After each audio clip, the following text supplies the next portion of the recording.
Hi guys, welcome back to my channel. It has been a super long time. Like, I don't even remember how to say this. Like, I have missed every single one of you. So you're welcome back to my channel. My name is Jemima, and here I do everything: vlogs, talk, lifestyle, and everything in between, right? So I want to talk about, I want to give my 2 cents on Nneka The Preety Serpent. So I think I'm one of those people who don't exactly watch movies at that time when it comes out, because I'd be like, what's all the craze about and everything? You guys should calm down. Maybe you're even overrating this movie and all.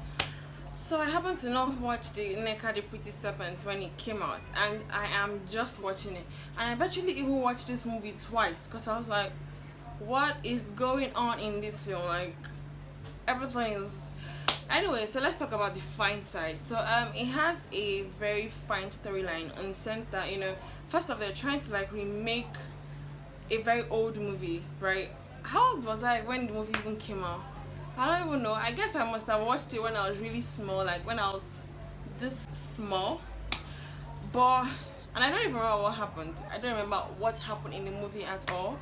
And now Ramsey Noah and Charles were very nice to I don't know if this is the original story or if they actually like rebranded the story to make it new and fresh, and then added a little bit of curry and spice just to make it all nice and stuff. It was a very good story, yeah, with the whole witchcraft and everything, evil lady, and then they had to show how finally good has to conquer evil and stuff like that. I feel like it was nice, but then again there were quite some things I didn't get about the movie. First off was actually trying to get an Igbo and a Yoruba person to, an Edo and a Yoruba person to actually speak Igbo. Now, first of all, I was like, okay, how are these guys going to play this out? Because I would like to hear these people actually speak Igbo.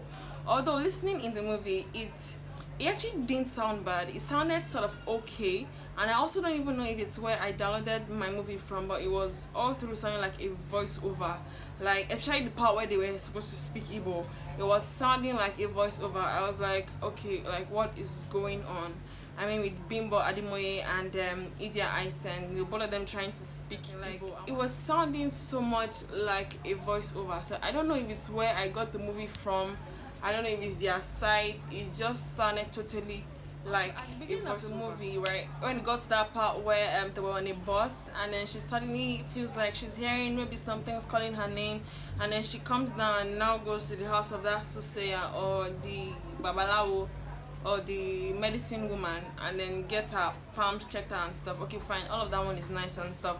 And then it's evening. She gets dropped off after work by the Ikechukwu guy, and then she's dropped off, yes. Then she goes to the beach and she's sitting on the rocks. Next thing is she jumps into the water, like with clothes on, everything. She jumps into the water, and then she comes out after the snake has passed her maybe once and then finally entered her mouth. Then she comes out naked. I'm like, is this how this whole what did they even call it?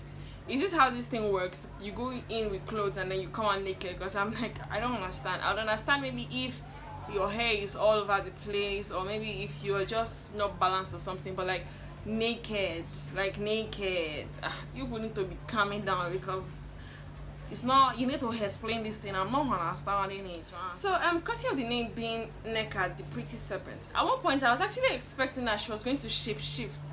I was expecting, okay, she would turn into a snake and something like that, but I didn't see any part where she turned into a snake. I mean, like all through the movie, the only part where we finally saw a snake was when Zach was trying to cast out the demon in her and everything. Like, you can actually see the image on the screen right now.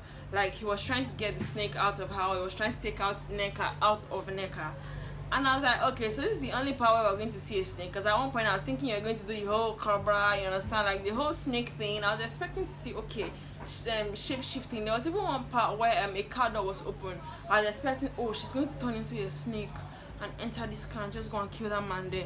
But no, we didn't see any snakes in the movie. So I was like, okay, so where is the part where a snake actually comes into this film? This story actually is when the whole breaking of neck thing, right? When she broke Mr. Gbenga's neck, and then when she broke Bobby's neck, like the way it was done, I was like, okay, is this how easy is this to break a neck? Or I've never broken someone's neck before, but I mean, is it this easy, like, to break a neck? The whole stomach, everything, just take it zigzag and the person goes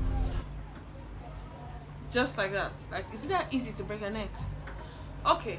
Now, also, when Bobby went to visit them, right, when he went to follow up with questions and he was already suspecting her, so he wanted to ask, like, okay, yeah, further on this investigation. First off, for a movie that's actually trying to portray the Nigerian police in a very good light, in the sense that they go after the case, they want to follow through with it and finish up it and everything like that.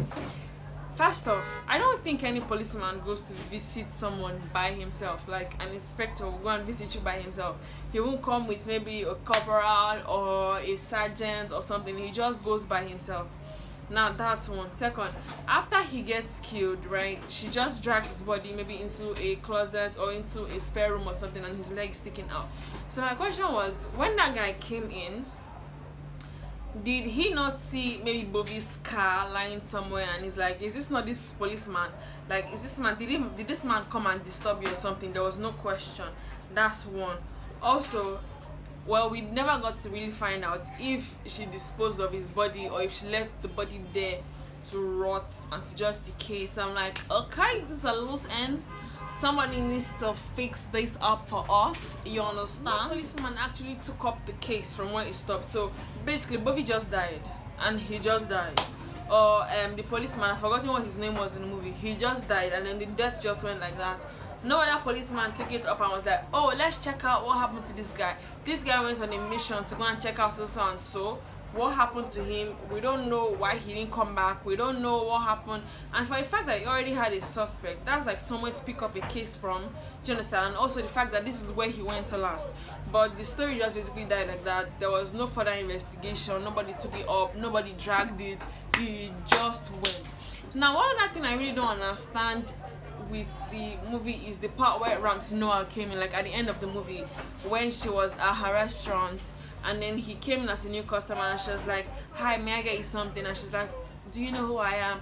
And then, oh, she's like, no, she's like, my name is, and then he completes it with Nneka Agu. I'm like, okay. And then the movie just ends there. I'm like, okay. So what's the dynamic behind Ramsey Noah coming in? Because I don't understand. Like, is this supposed to be the twist of the story, end of the story, or what actually is stopping in the story? We need to actually find out. Now, someone's actually trying to tell me that, okay, you know, they also remade living in bondage and stuff like that.